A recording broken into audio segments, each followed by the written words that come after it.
नमस्कार जय जगन्नाथ आपण मानक मो चैनल कुक विथ कंढे को स्वागत करुछि आउ एक नुआ फ्रेश वीडियो रे आशा करुछि वीडियोटी निश्चय भल लागिवो लास्ट जाए कंटिन्यू करंतु किछि नुआ सिखिबा को मिलिबो। तो आज आम बनैबा बिना परिवार पास्ता कहीं छुआ को पास्ता खाइबा को भल लगी थाए किंतु परिबा खाइबा को भल लगी न थाए से आम बनैबा बिना परिवार पास्ता से मुझे किछि माने पास्ता नहीं जाइछि आपण घर परिवार मेंबर देखिकी पास्ता नेबे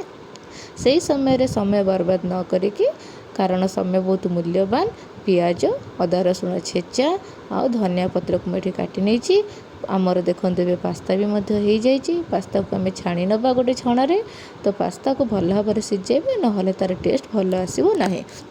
एबे आम काटिक रखि पियाज तेल पकईकी भल भाव जारी नवा से अदा रसुण पेस्ट धनिया पत्र पकई नवा ताको भल भाव जारी है से आम काश्मीर चिल्ली चिकेन मसला गरम मसला धनिया गुंड देकी भल भाव कषि नवा कषिला आम जो रखि टमाटो सॉस और चिली सॉस ताकू देदेबा सोया सॉस आपड़ ये नदेले भी चलो देले भी चलो घरे जहाँ भी अच्छी आपड़ से सॉस देदेवे आ से अल्प किसी पास्ता मसला पकईकी भल भाव कषि नवा कषि है आम जो सीझेक रखि पास्ता को पकईदबा और स्वाद अनुसार लुण पकई कषि नवा और लास्ट रे आउ जो पास्ता मसला थी ताकू पकईकी भल भाव कषि नवा। एबे हमर प्रस्तुत हो गला पास्ता। वीडियोटी भल लगी निश्चय लाइक शेयर सब्सक्राइब करेंगे। जय जगन्नाथ नमस्कार।